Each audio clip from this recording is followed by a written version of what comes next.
All right, so I've got recording on. I'm going to put myself on mute, and the show is yours, John. Okay, thank you very much. Hi, everybody. I'm Jon Stoessel, an institutional research analyst at Princeton University. August 8th will be my 10th year at Princeton, which is absolutely ridiculous. Um, I never had hair while I was at Princeton, so that is something that has not changed. But happy to be with you today and share a little bit about what we're at least attempting to do to make our data more accessible across a variety of projects and data collection efforts. And the way that I want to do that is centered around, first of all, ultimately, we do work at a university, and there are students that attend that university, which at our level sometimes can get lost in the shuffle as we analyze data. And we sometimes forget that the data points on a dashboard or in a visualization are actually students or staff who shared their valuable feedback with us. And our efforts are aimed at actually helping those students. So I'm going to share three different scenarios that I think are applicable to a lot of our experiences trying to coalesce the vast amount of information we have at our disposal to get it to the people that actually need it in the end. So just starting off with some big questions here.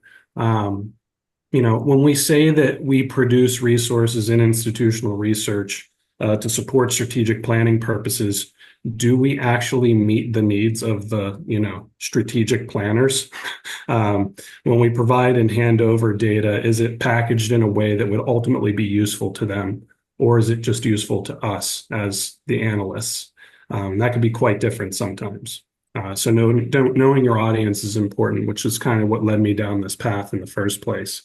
And does the presentation of that information actually reflect what the audience values?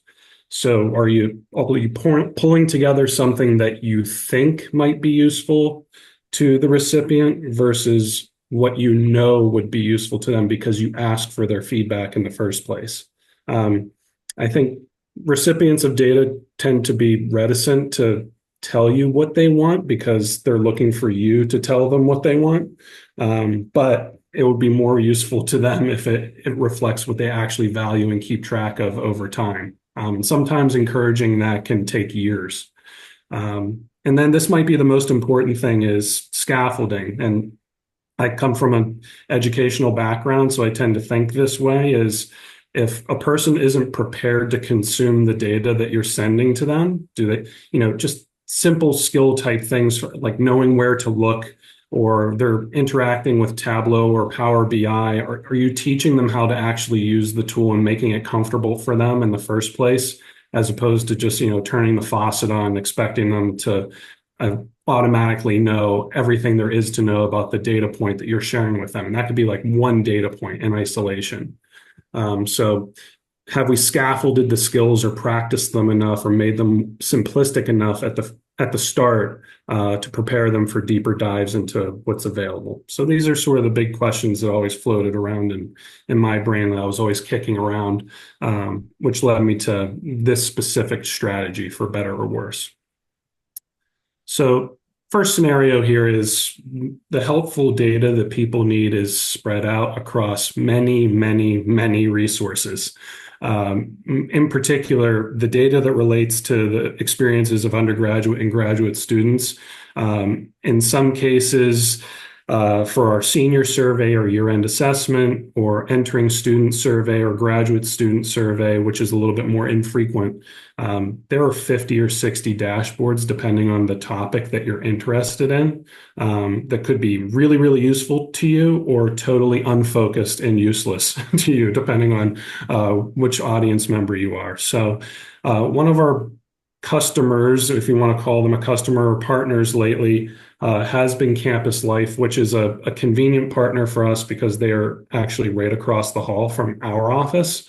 And about 5 years, 6 years ago, they embarked on a strategic planning process of their own to develop their Campus Life strategic plan. They're actually bumping up against another one coming up. So obviously they needed a lot of data to support and tie into their goals and objectives, and that's where we sort of came in. So digging in a little bit more into like what went into their strategic plan in the first place and why they did it. Well, the whole university and the president encouraged the publishing of a strategic planning framework for the entire university. So I think that was the the impetus for beginning strategic planning process of their own in campus life. So our vice president for campus life, W. Rochelle Calhoun, kicked that off and really dug into who the constituencies were and the divisions were within campus life and developing principles that they could all share to help achieve these shared strategic objectives and goals. And the direct quote I really liked was that they said, as we move forward, we'll use this plan as a guide when we make decisions at pivotal moments and as a blueprint when we actually decide to act.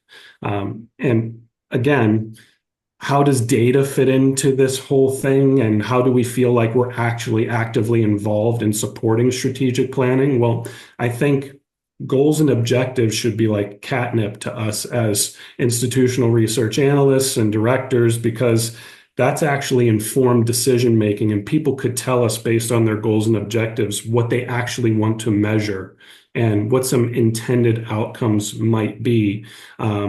The one thing that we constantly stress in this process to them, getting to the point where we have something useful to hand over to them, is that the survey data is just one component to this whole thing. They are, in fact, the experts who are facing students on a daily basis. And whether they're working with them in the Office of the Dean for Religious Life, or in Health Services, or in our Gender and Sexuality Resource Center, or in Service and Civic Engagement, they're the experts. We can give them all the data they want, but it's up to them to interpret that data through their own experiential data they have at their disposal, their expertise, administrative data that they collect, and anything like focus groups that they do with students. So combined in this effort is our ability to supplement strategic planning with the data we collect on our end. So these are just the goals and objectives that they had developed through this process. And I think just by looking at them, you would be able to automatically think of some measures that you could provide to said office to help them dig at some of these goals and objectives, or keep a pulse on our students over time, whether they're undergrads or grads, and even some of the staff that works within campus life itself. So, the buzzwords you see there are, belonging, prioritizing health and well-being, developing students for a life of meaning and service, skills that we want to see developed. They're not just the soft skills that you would want to see any college student develop at any level, in addition to staff members' ability to do this themselves. So it's not just a student thing, it's also a staff thing. So here are the goals and objectives. And if you're looking at this from an educational perspective, you would be able to measure these to some degree if you had the right data at your disposal and you were committed to collecting that data consistently over time in the same way. So the tangent to this was there was a strategic planning metrics group that branched out of the strategic planning group overall that was tasked with, okay, how do we actually identify the data that we're going to need to maybe see if we're approaching some of our goals and objectives over time? So how would they do this? And this is prior to me being involved by about 3 years. This would be annual review of institution and division level survey results, and selecting metrics to measure and keep a pulse on over time to see if we're approaching these goals and objectives. Program specific data, maybe folks are doing focus groups, maybe they collect observational data, maybe they're collecting usage data through various systems. Usage data and participation data tends to be really, really wonky and dirty because we have no control over it. We're trying to influence how they would collect this information just to make sure it's clean, that we can digest it and visualize it in a way that's useful, but sometimes that's totally unsuccessful. And then how are we able to develop questions and goals and objectives within units that are specific to them, that they value, that feed back up into this overarching campus life strategic plan? So where do we come in institutional research? Um, well, the 4 surveys that are referenced in this metrics plan, we actually plan, administer, and prepare data and visualize all the data for on an annual basis. And we have trend data on the year-end assessment and graduate student survey over time. And we also ran a staff engagement survey in 2017 and in 21, and we just ran one again. So we have unit level, campus life level employee data as well, in addition to undergraduate and graduate student data. And Campus Life, of course, ran their own climate survey a few years ago as well in back-to-back years. So we have very specific and precise measures at various different levels of the population within Campus Life. So you might be sitting there thinking, well, so what? How did you actually develop a resource of some kind in partnership with this group? The first thing was when I sort of jumped aboard and said, hey, I could help possibly develop something that would be useful for you just at the highest level, the directors within Campus Life, so they could get to data points that are valuable to them a lot quicker than us sending them a 70 Tableau dashboard and saying, hey, have fun finding what you actually need in here if you ever decide to come back after you can't sign in when you're working remotely. Getting something that was a little bit more accessible in front of them started with, what do you have at your disposal already? That was your traditional executive summary of the data that was pulled together by this metrics group. This executive summary, to me, when I looked at it, was great. It was organized. It had data that were familiar to me in institutional research. However, executive summary probably wasn't the best way to describe what they had pulled together, because I have pointed out here, it's about 25 pages long. So depending on your audience, I don't know how summary-ish that actually was. Lots of useful information in there, but it was much more close to what we would typically prepare as like, here's a ton of data, and you might find 2 or 3 of these valuable within your individual unit. And it was very much the standard. It's not visual in any way, not totally engaging in any way. So when I was, partnering with this group, they said, oh, well, we also pulled together some slides to put in front of trustees or other directors within Campus Life or across the university. And some of these slide decks were 80 slides or 100 slides or 120 slides. Again, lots of useful information. But if we're trying to get folks like hooked and engaged and consistently, circling back to this type of data, to help their strategic planning efforts within one division, like health services, then we would want to make it a little bit more accessible, enticing, engaging. So how do we make a leap from something executive summary-ish to something more visual? And this is where we have landed as of today. The disclaimer here is, number one, trying to figure out how I would cover these different scenarios in this type of setting. I could either get into the nuts and bolts of how I actually did this and the tool I used and walking through how I did that, or I could go over like the what and the why. I think the what and the why in this sometimes gets lost, so I wanted to focus on that a little bit more. The other disclaimer here is that these infographics are totally created within Tableau. So this is just a Tableau dashboard that has floating objects on it. Each one of the icons and each one of the text boxes here have their own coordinates, like on the XY plane. They have their own individual width and height.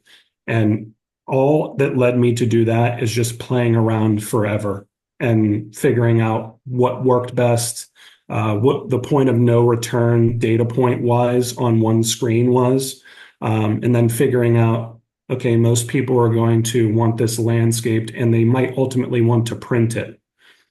So we configured it so that it fits on an A4, screen and piece of paper, so that if you're looking at it on a smallish laptop all the way up to your most gigantic monitor, it looks great.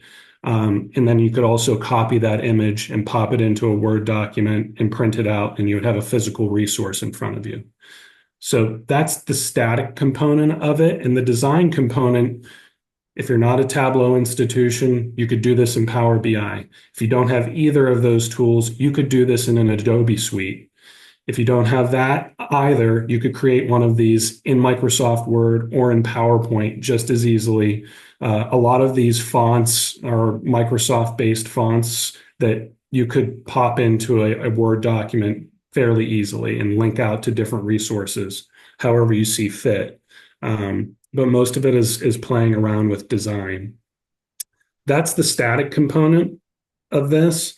The other part that became enticing to campus life was that you could visually see what a goal and objective was from their strategic plan and immediately tie it to a data point that they had identified that they were going to track over time and not really abandon. And we would go in and update this infographic or dashboard or data hub each year that new data was available, and assess, are these data points something that we value and we want to stick to over a few years? And how does this sort of play nice with administrative data that individual units are collecting within campus life itself?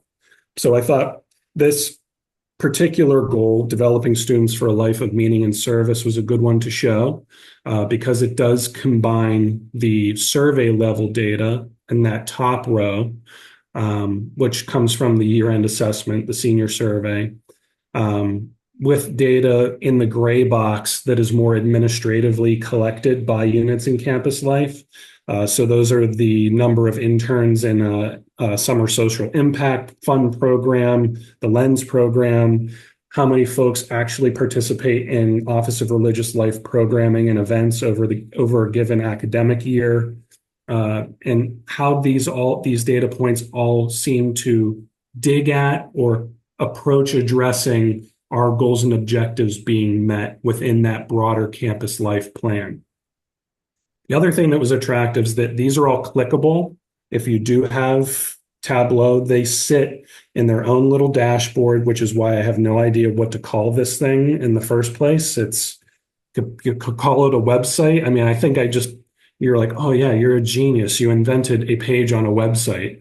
But it is a Tableau dashboard that you can click on the icons next to these data blurbs, and it'll zoom you off to a dashboard that is more specifically focused on that data point in particular. So say you have a 70 tab dashboard that's dedicated to the year-end assessment, but you want to link a person to one of those data points on top, and maybe they're okay with this little blurb, and that's all they'll ever need. That's wonderful. But if they're a higher level administrator and they're like, I want to look at this by class year or any number of demographic characteristics that you have available that students self-reported, then it would zoom them off to that particular tab that you set up for them. You saved a view, and you could link underneath one of those data blurbs to that particular tab. And they would have to have no intervention or expertise with Tableau at all, or Power BI, or whatever tool you're using whatsoever. It's all curated for them to begin with if they're not interested in learning Tableau at all. I will say that, from the 30-ish or 40-ish people that have access to this high level look at the data, that's in aggregate and nice and pretty, the amount of folks who dig into this level is fractional, which is fine. There are only a few folks that want to dig in at that level in the first place, but it's available to them if they're interested. The final thing I'll say about this at this level is that the learning curve for any one of these tools and actually getting folks up to speed with something that we think is simple, like signing in. A lot of times, like, that is the firewall that will have someone never use Tableau or any one of these tools ever again. They're off campus. You're telling them they need to VPN in, they need to duo authenticate. And once they're able to do that, here's the tab you need to find. For most folks at this level, I feel like they're like, yeah, oh, sure, okay, I'm going to do that. Can you just give me the data point? I don't need to do any of this stuff, no matter how cool it is. This is sort of like the 6-inch deep part of the pool where they're sort of just like wading in. You get them to sign in. It looks really cool. And then you hook them and say, well, if you think this is interesting and you have the level of access, you can dig in a little bit further. So this was like the first attempt at coalescing all of this information to a hub-ish, dashboard-ish, infographic-ish type thing. Um, Scenario number two is uh, partnering with offices on campus. Again, these are all campus life offices. Means knowing your audience. So they're interested in strategic planning now and collecting data of their own to meet goals and objectives. And they're really, really eager to get this information from you. How do you communicate with them and get them to where they want to go? Path of least resistance, least restrictive environment type of stuff. So maybe an administrator in campus life says, no rush, but do you happen to have any updated numbers on these following items? Obstacles students experience in their undergraduate experience, stress, thriving or flourishing. We're including them for a presentation next month, but we figured we would reach out now. And well-meaning institutional research analyst says, no problem. Thanks for reaching out. You have to say that. And then you say, yeah, you have access to this. You can get there by using the link below. You can look at all these data points that you asked for. Just make sure you're on the university network before you log in. This is sort of what I was just talking about, all the nuance to actually logging into Tableau. What the narrator says is what the campus life administrator didn't know is that they already had access to this for the past 2 academic years. And the institutional research analyst, what they don't know is that the administrator doesn't have time for that at all. So what can we actually do about this? So another project that we were working on that's campus life strategic planning-ish is the Tiger Well Initiative, which was it's a funded initiative focusing on the well-being of staff, faculty, and students, and building a community that actually values these in a community that we would otherwise think is very stressful and academically focused, which it is. And so are all universities and colleges for that matter. And just like the overarching campus life strategic plan, they had their own plan to implement and use data as well. So using local data, i.e. institutional research survey data, to plan interventions and programming, focusing on the students and staff, monitoring and evaluating programs and best practices through the lens of data, and then using literature to improve upon and inform well-being promotion efforts. So this is one initiative within a unit in campus life. But what is Tiger Well data? And again, this is back in the fall of 2019. We'd established this campus well-being partnership with folks over in health services, and identified like the big, heavy health and well-being data at first. So these are things like the GAD-7 for anxiety, the PHQ-9 for depression, the Pittsburgh Sleep Quality Index, the Brief Inventory of Thriving. These are things that we had collected for a number of years at that point. We quickly realized that the non-clinical measures would be much more familiar and actionable to a wider audience. So tracking obstacles to academic performance, stressors, self-care behaviors, in addition to tracking unwelcome behaviors experienced by students and belonging in community would be helpful as well. So a lot of these measures overlap with the overarching campus life strategic plan as well, which is really important. And they had already, before we even developed a dashboard, said that we were developing one in the first place and had this posted to their website, which, that's great. And I appreciated seeing my name in there, but we had nothing built at that point in time. And it wouldn't be another 2.5 years until we had something that a small audience saw in the first place. But I appreciated the effort and the willingness to use data to inform strategic planning. That was great. Just thought it was funny that I was able to capture that on their website way back then. And this did not start off in any sophisticated way whatsoever. We were basically just going through each one of our data collection efforts on campus, whether we were doing them or University Health Services was conducting a survey themselves or a data collection effort, and cataloging what the survey was. Did it connect to a Tiger Well goal, and what the survey question actually was? And we did this for a few months. And identified a smaller list of measures, but it was very much you know, like brute force that we were doing this, and we did not narrow it down to anything intelligible at all. We still had like 50 or 60 data points that we quote unquote thought were important, that would not get into a resource that was useful at all. It would very much still be a huge and long presentation to a group of executive directors that needed data very quickly. They needed it now. So by January 2020, I was basically said, can you just make notes on the most important data points that you would want in a resource, and then I'll add my thoughts to that data point in response. So this is great partnership, and I was really trying to meet them where they were. Like, if you're willing to operate in Excel, and this is how we're going to talk back and forth to one another, that in 2024, that seems like complete torture and counterproductive, but that's what we were doing. And that helped us whittle it down a little bit, but we still had way too many data points across way too many surveys. And what that led to was in February 2020, this is right before the beginning of the pandemic, we released a prototype dashboard that this was essentially the result. It had way too much information on it. It was too confusing to use. It required way too much intervention on the part of the user to actually find and manipulate the data in a way that was functional, useful, human. So what you were basically left with was this. It was just the constantly loading screen.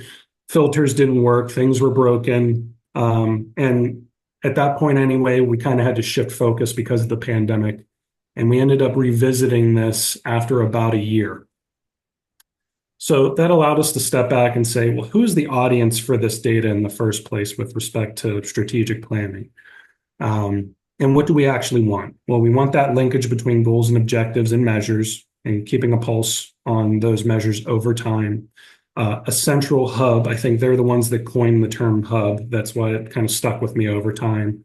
For where measures are actually located, how could you get to them quickly and in more detail if time permits? And then differentiated instruction. Does the tool itself actually look like something that University Health Services or TigerWell would have produced themselves? I think a lot of folks find value in seeing themselves in the tool that you're building for them, as opposed to the reverse, where you're like, this is how you get it, and that's it. So here's what they had developed, the TigerWell goals, real clean, simple, one sentence, little blurbs about what their goals actually were. And again, you could see how objectives could be developed from these goals that were action oriented that you could measure over time. And you also see that TigerWell has a very specific style that they use, and everyone has their own like look and feel that they prefer. And then we started to actually link these TigerWell goals visually, still in Excel. We didn't abandon that. But to the goals, where the metric was coming from, what type of metric it was. Was it survey data or administratively collected? And what population did we actually have these data on? Still blunt force, but it's like brute force, but we're getting a little bit more precise, and we're getting to the point where we have a good set of measures that would be well suited to be in a visual resource of some kind. The other strategy that I started to adopt is I used the tool Adobe Color. That it's a free tool that if you're interested in adopting the color scheme or the style of a particular group, you could go in and snip out the color palette that they use on their website. And it'll develop a color palette for you that you can get the RGB for, or you can get the hex codes for, to make the font on a dashboard or the color scheme that you're using on a dashboard fully integrated. If you ultimately wanted to include this in a website and embed it, it would integrate really, really well.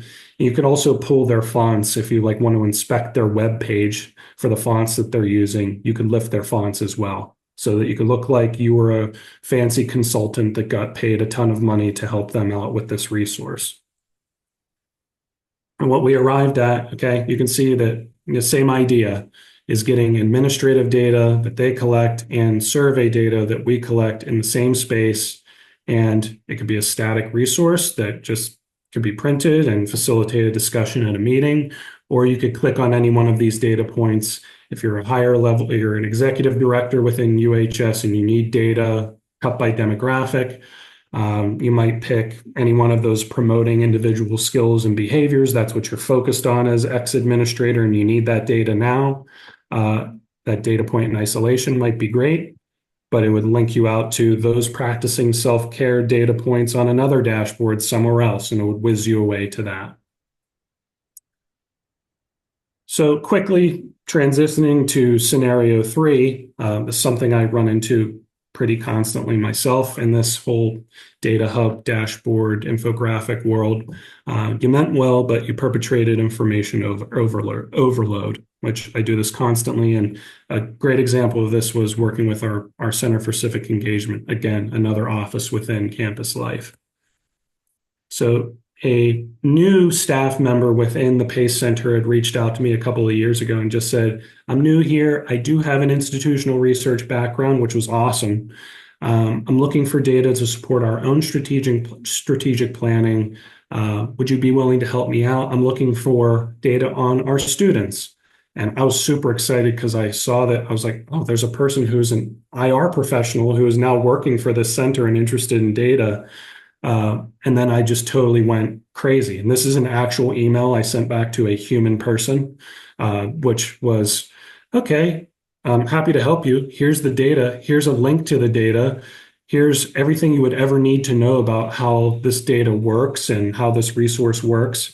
Be on the lookout for bullet point number 4 down there. I was pulling together data from another survey, and I'll be sending this along to you as well. It's like, this is like a blueprint for making this person never want to reach out to me ever again for anything. I might have helped them once, but they might find somebody else in the future because it's just way too complicated and scattershot. So stepping back, I started to implement the strategy. Okay, if I do want to partner with this person in the future, what I produce for them should reflect something that they actually value. So I went on to their website. I tried to learn as much as I could about their own strategic plan and what they want and how they tend to consume information and how they want it to look visually. So this was their strategic plan. This is just a snip from their website. And I tried to mimic that, just like I had done for University Health Services and for campus life overall. But these are data points that she shared with me that I knew that they would want to value over time because they clearly had put a lot of effort and thought into the strategic planning and assessment component of this because they had the added advantage that this person was in institutional research before, so could see both sides of this and make the necessary connections.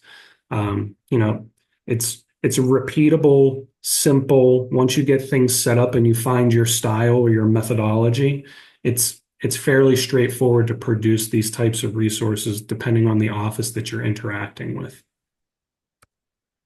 And I also, because they had asked a lot of questions about how do we provide background information for folks that want to use this resource over time, including tabs within this infographic thing that would give background on what's the purpose of this tool, what goals are we addressing within our own strategic plan. So giving a person who had never visited this resource before all the context that they would need to dig through something that is totally overarching in nature. And to a certain extent, we're reducing data from a gigantic omnibus survey down into a few data points. So do we give them the background necessary to help them? So giving them background on the survey itself and some of the demographic characteristics that somebody might encounter if they have the right level of access to get to those tabs in other dashboard land. So having gone through all of that, thanks for your time and for your questions. I just wanted to say if Q&A isn't your thing, it's certainly not always my thing. If I'm sitting back and watching, just reach out to me directly. I'm happy to answer any questions and walk through the nuts and bolts of how this actually works as well. I'll stop sharing.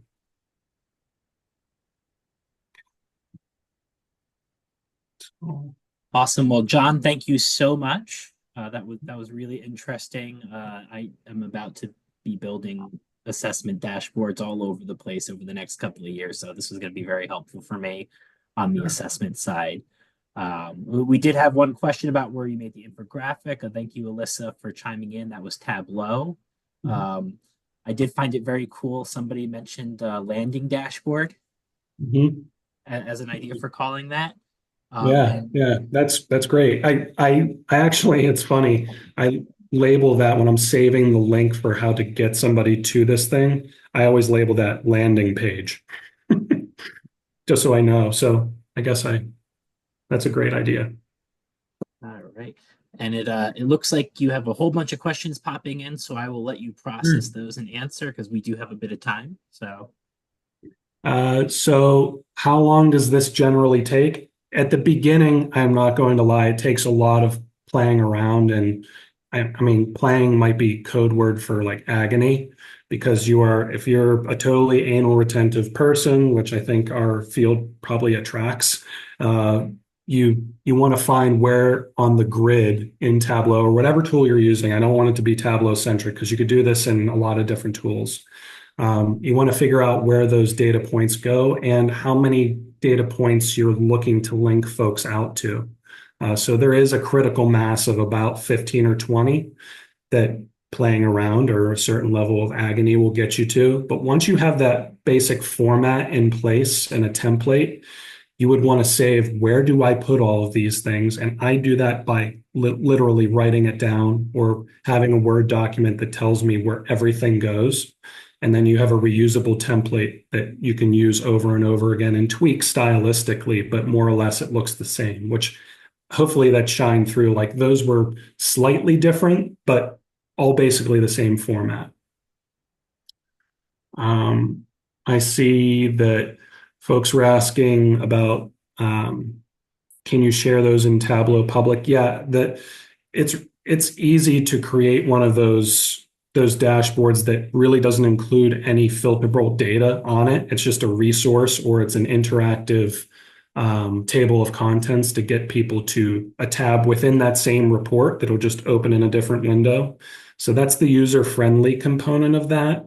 That in any tool, it would just keep people grounded in the same spot as opposed to whizzing them around to different areas or sending them like 6 different links to different dashboards.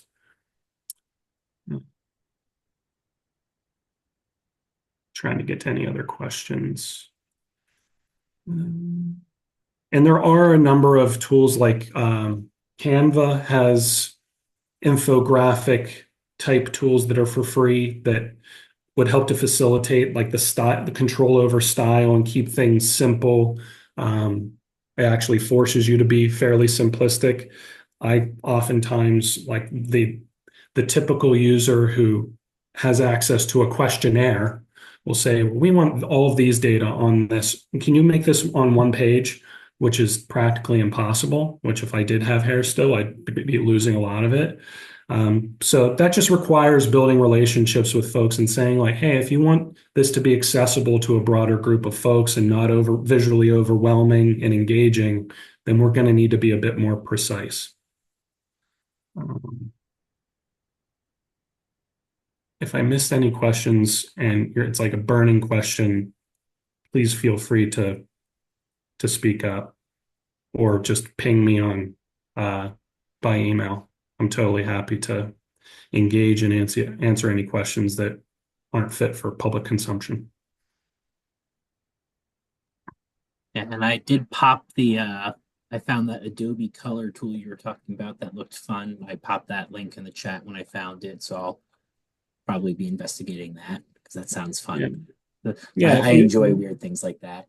Yeah, if you know, on the opposite side of the spectrum, you can make these so just simple, straightforward. If your audience is, they could care less about design, fine, go with that. Make them straightforward, simplistic design that'll actually force you to be more focused and create something that people know where it is, they know what it is, they don't confuse it for anything else. Um, the campus life audience tends to have their own style within divisions locally. So I just went with that and people seem to like it. Could be the complete opposite scenario in your neck of the woods. Go with that too, as long as groups are seeing you as an active partner who's not, you know, imposing your style or statistics or something that's not comfortable for them to interact with. I think that's the goal ultimately. Yeah, that's awesome advice. So Sarah had a question. Yeah. What did you call the floating something that you used to create the Tableau dashboard? So, in Tableau, at least, when you're in the dashboard tool itself, you have the option to pull in objects and they're either in a fixed container or they're floating. And in this format, I make everything floating, which is painstaking. But once you do that, it allows for a bit more flexibility depending on screen size and allows more flexibility for you as the designer to plop things exactly where you want them to go. I also suppose that you could create containers and just have them in a fixed spot and pull your images and your text boxes in to there. But I like to have speaking of anal retentive, like a particular amount of control over where things go, and the ability to be flexible over time. So I like that level of control. Another question that has always popped up as well is is there a world where you could make these sort of run on their own so that the actual number is coming from a worksheet within a dashboard, so that every year when you update that data set, those numbers update.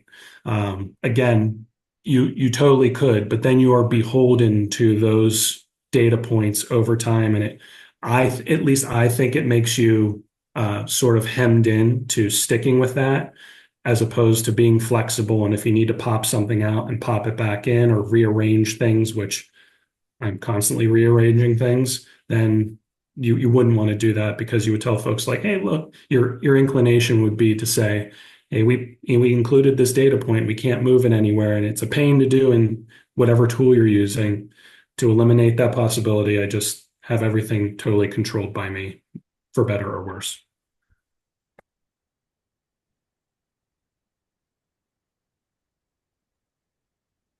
All right. Are there any other questions? No, I think we are good. Everyone seemed appreciative. John, you had you were in first place for how many people were in the room. So seems like there was a lot Thanks. of interest. I Um, am grateful to join and share a little bit of this. It's a it's a good outlet for a lot of stress, but it's a good opportunity to share. So I appreciate it. Thank you. No, this is a field where we need to commiserate. We're very small in our own That's right. institutions. I'm with you there. I'm an assessment guy, so we're even smaller. Yeah, Um, All right. Well, thank you very much, John. You'll get an email from me later. I'll be asking for just your slides at some point. The recording will be posted to our website as soon as I process everything. Hopefully, fingers crossed tomorrow, unless we have some sort of emergency. And I do want to you're be not busy at all. No one here is busy. it's, fingers crossed. So I'm starting dashboard development work next week, so we'll see how that goes. Okay, got it. So that'll be there. I believe Sahana, you're going to be up next, but you've got until about 2:20, if I'm looking at this correctly. So if anybody wants to step away, get a snack, get a water, take a restroom break, you are more than welcome. We're certainly not holding you hostage. I might do the same for a second, and then at 2:20 we will start up. So Hannah, do you want to just check in and make sure you can share? Yeah, sure, I can try that now. We'll get the technical aspects of this over with. We always have mandatory technical difficulties, so you never know.